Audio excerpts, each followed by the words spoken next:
Hey everybody, so as I promised yesterday, I'm going to do a little talk down and sight reading on this etude that I wrote for everybody.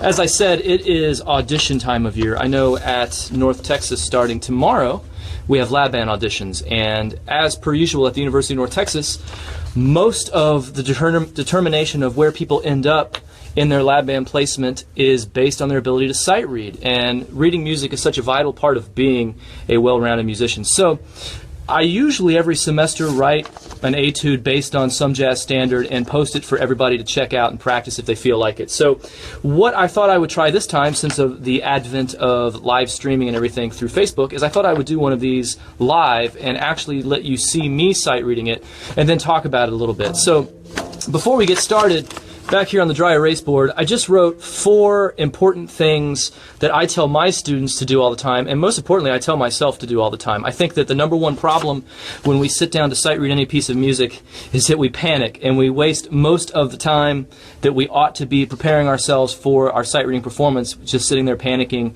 and kind of like a chicken with our head cut off, we're looking everywhere and not really looking at anything at all. So there's 4 really easy things I suggest you try to do to help you be prepared to be a successful sight reader. The first thing is you have to look at the style and tempo of the piece. So if you look at the sample etude that I provided, which if you don't have it, you can download it off my wall on Facebook. I posted it yesterday. And so it should be available there for you to print out if you want to check it out, or if you want to pull it up right now in a separate window while you're watching. But almost any piece of music should have a style marking and a tempo marking in usually the upper left-hand corner. So here we have a style designation of hard bop, and we have a tempo marking of quarter note equals 220 BPM.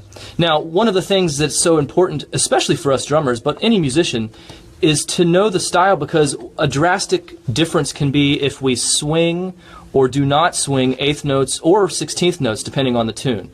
So one of the things you want to make sure you do is try to be aware of styles by listening a lot to different types of music to know what it means. When we see the term hard bop, it's referring to a lot of music recorded, what I think of as Art Blakey and the Jazz Messengers, but recorded usually right, I would say, after the bebop era, after Charlie Parker, Dizzy Gillespie, and all those guys, and they were really starting to expand upon the things that Diz and Bird and Fats Navarro and all those guys had helped develop.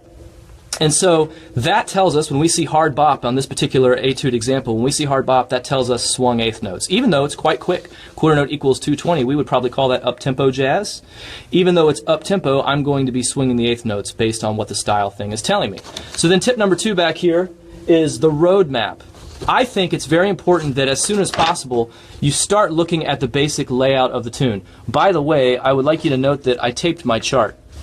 And anyone who's ever had a bad experience reading music like I have, where a piece of paper, maybe page 4, blows off the music stand while you're sight reading, that actually happened to me during a lab band audition years and years ago in Kenton Hall at North Texas, and it was very bad. So if it's up to you, try to tape your chart ASAP. Anyway, but I digress. The road map. The road map is usually the beginning to the end of the tune. But as most people probably already know, you don't necessarily go all the way through it. For instance, we can see on this piece, we have a repeated section with a first and second ending. I see a first and second ending over here. So there's a repeated section down here. So those are things that should immediately make your musical radar go off, in that you're like, hey, I need to really make sure I know what's going on. I would say over half of the mistakes I used to make on sight reading was roadmap related. And the other thing that really blows people's minds in sight reading are usually DS al codas, DS al fines, or markings such as second time only on the DS, stuff like that. So whenever you are playing a sight reading piece, you really want to know what you're doing, because if you can follow the chart, that's half the battle. I think most people get lost when sight reading, and that's where catastrophe sets in, especially in a professional environment. I mean, we're kind of focusing on a school audition today, but in the real world, I find myself sight reading a lot in professional situations in front of audiences. And if I get lost in the roadmap, I'm doomed. Music is not going to be good. So step 3 over here, what I call step 3 is dynamics, which might surprise some people. I think that if we have the style and tempo down, if we know the roadmap, and if we play dynamically, that is more than half the battle. I think we always get hung up. I don't know if that interrupted my video or not. But what was I saying? So we often get distracted just with the rhythms, and we forget to look at dynamics. But I think dynamics are the most impactful part of music. The lesser experienced musician can always sound more professional by using dynamicism in their playing, especially when sight reading. So I think identifying dynamics, especially key dynamics, like what dynamic does it start with, and then almost all big band charts are going to have an apex or pinnacle of the piece that we call the shout chorus in most cases. So I like to look for that. Typically it's going to be in the latter part of the tune, but I'm just kind of looking around for any extreme dynamic changes. Then, if I have time, that's when I'll start, at step 4 here, I'll start looking at key figures, key rhythmic figures, and anything that immediately makes me a little suspicious. So as I give this like a really quick once-over, excuse me there, I'm bouncing it all over the place. As I kind of am looking through it, I see things like I see some articulations that really blows drummers' minds, so that might make me check it out. Or on page 2 here, I see some hemiola type over the bar line rhythms. I'd probably check that out, especially since I see it's happening at the end of the tune. Because whether it's good or bad, what most people remember is the beginning of a piece and the end of a piece, and they typically judge us on that. So when we're sight reading, if we can start strongly and end strongly, that's usually a good sign of us knowing what's going on. And quite frankly, you can sometimes even fool people if you were lost halfway through the chart so that they'll know. Okay? Does that make sense? All right. So without further ado, what I'm going to do here is try to play this down, and we'll see how it goes. So I'll check the tempo over here. It's marked 220 beats per minute. So there's our quarter note pulse. So I'll count myself off so those of you who have the music can follow along, okay? So here we go. I'll give you guys 2 bars. 1, 2, 1, 2, 3.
So I think I did okay. I had never played that one before, so I wanted to definitely let you guys see me trying it for sure. And some people are saying this is backwards when you're looking at it, so that's a super drag. So I'll try to keep referring to it, but make sure if you want to look at it and rewatch the video and follow along with me, it's posted on my Facebook page, and I'll try to repost it afterwards today.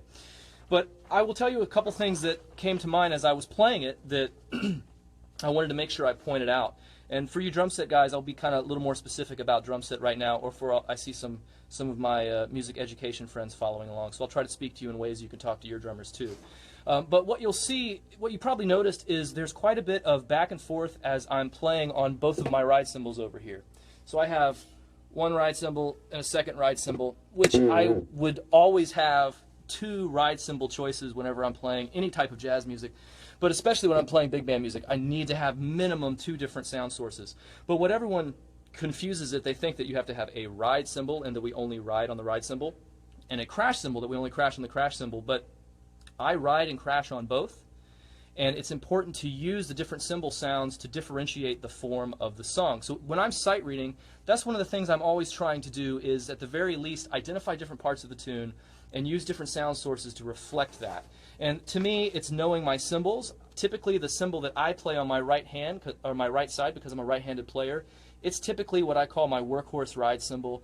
Especially for big band situations, it's usually my biggest ride cymbal and has the most stick definition, where the cymbal I'll play on my left-hand side is typically lighter in timbre and volume. So that's one of the things that I'll start looking for opportunities to use when I'm sight reading. On this particular piece, it started forte, and then I see letter A went down to mezzo forte. So I wanted to make sure I immediately switched a ride cymbal sound, because even though the chart doesn't say it, it's a safe musical assumption that it had an intro at the beginning and then it went to some sort of head or melody thing. So that's one thing drummers we always want to look for, is the opportunity to differentiate our cymbal sound. Staying on one ride cymbal sound the whole time gets very sonically exhausting.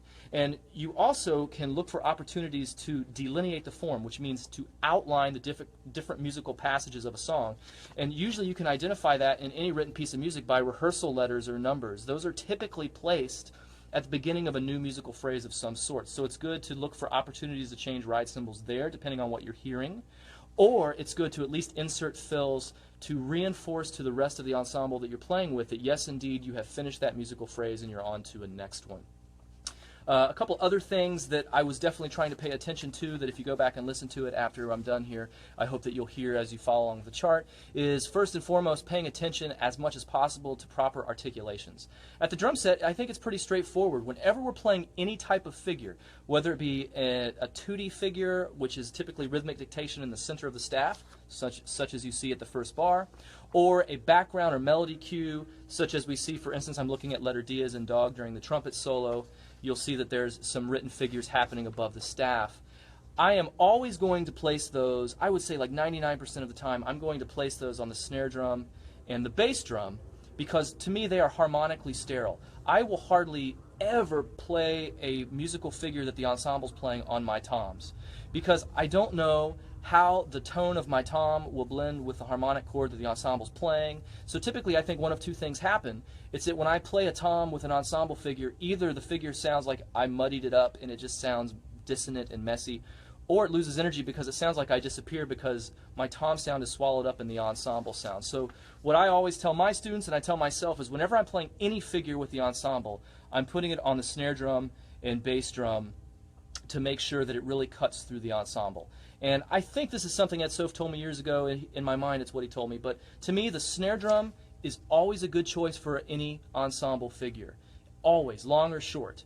The bass drum can work really well for long articulations, but most drummers use the bass drum far too much when playing ensemble figures, which is what makes a drummer sound boomy or bashy or loud sometimes. It's not that they're really loud, it's just that you hear this constant thumping of the bass drum, which is primarily due to culturally, drummers are hearing bass drum and cymbal crashes all the time in modern music.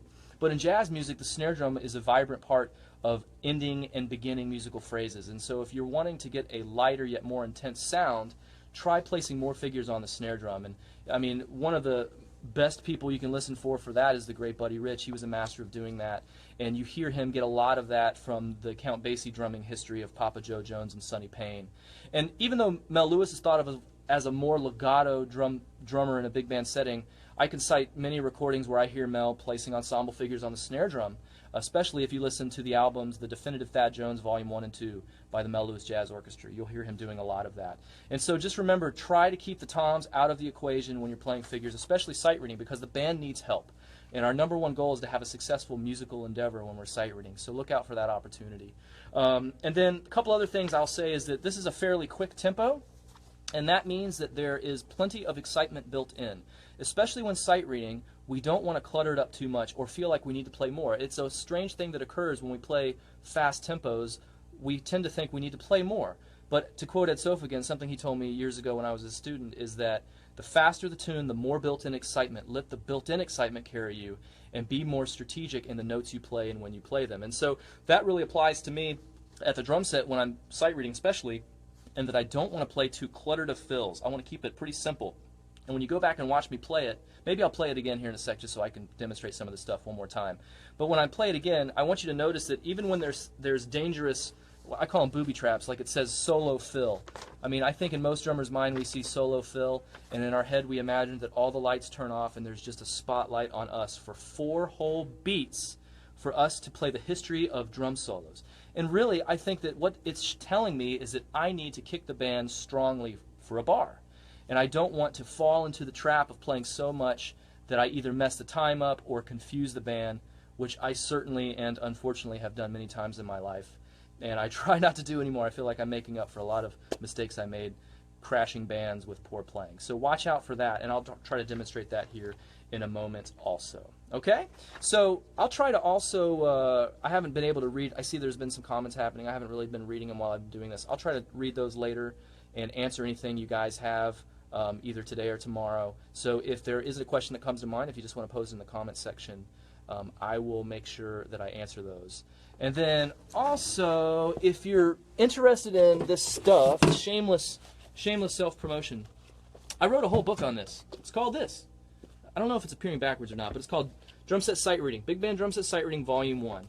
And so if this type of thing interests you, if you're really trying to get your big band drumming up and your sight reading skills up, you should check it out. Everything inside of it has a one-page etude that can be played in under 2 minutes. It has key concepts you should look out for that correlate.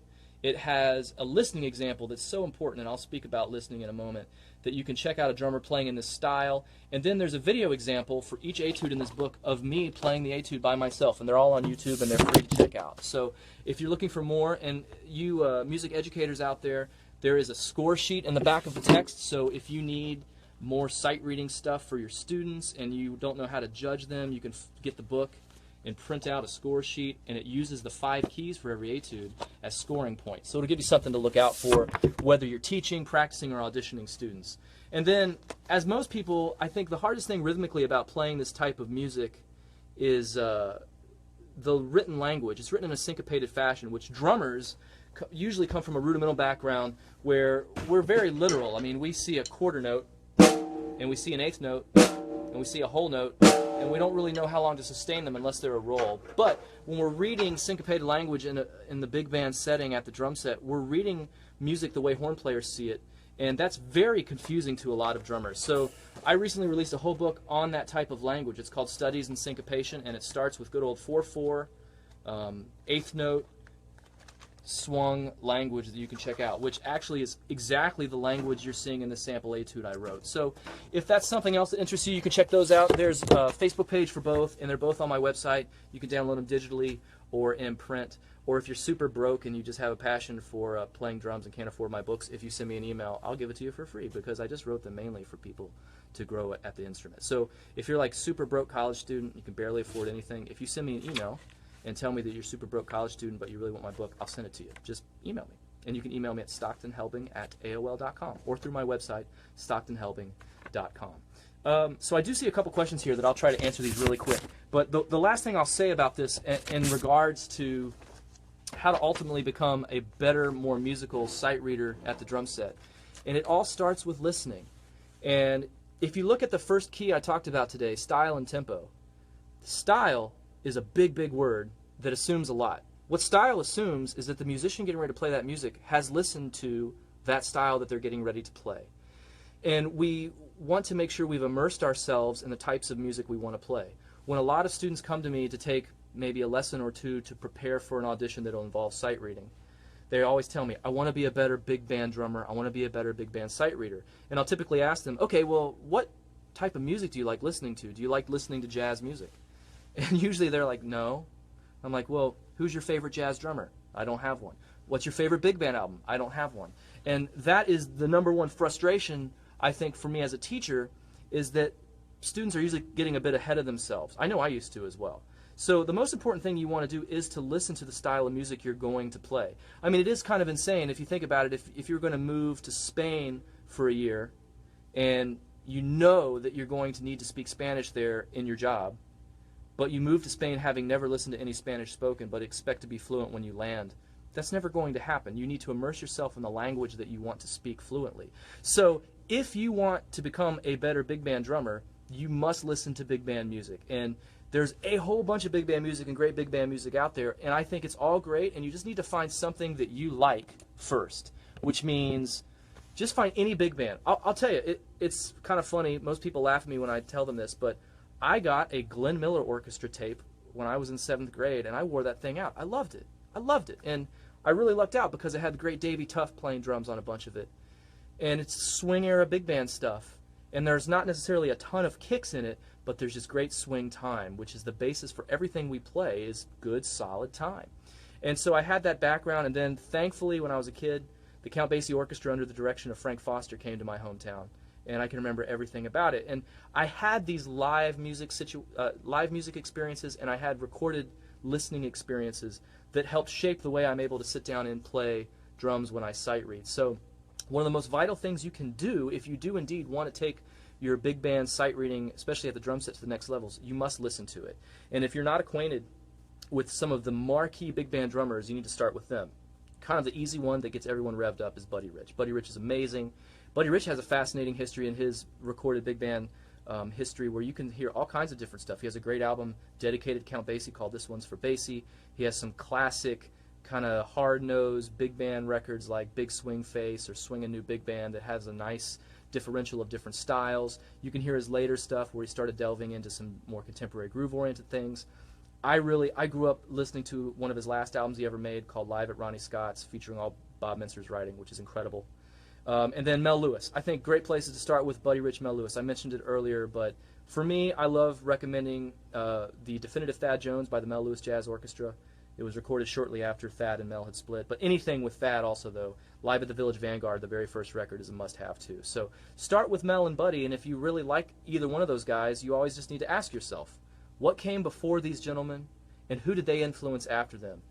And that'll keep you busy the rest of your career if you start with that. So it's kind of like the game everyone used to play, 6 Degrees to Kevin Bacon. I don't know if anyone remembers that game, but 6 Degrees to Kevin Bacon was where you would pick an actor and you had to link them to Kevin Bacon within 6 movies or something like that.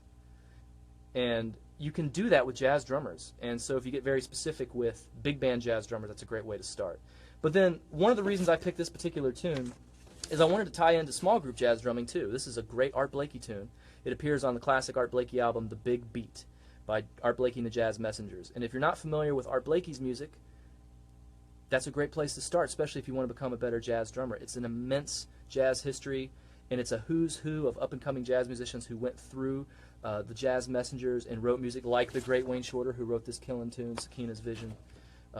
So I just want to encourage everyone to do that and to listen to that stuff. Matter of fact, I tried to write this etude. You can at least play like the beginning of it with the actual recording with Art Blakey. The intro follows exactly the form that their original recording with Lee Morgan and Wayne Shorter, Bobby Timmons playing on that record. So you should check that out too. Okay? I think I answered questions. I'll try to go through these things and answer some of these that I didn't get to now. But hey, thanks for hanging out. I hope it helps. I'll try to repost this video a couple places so you guys can check it out again. Thank you, thank you. Let me know what you think. See you, bye. How do I turn this thing off? How do I turn this thing off? I think I hit this button. Bye, everybody.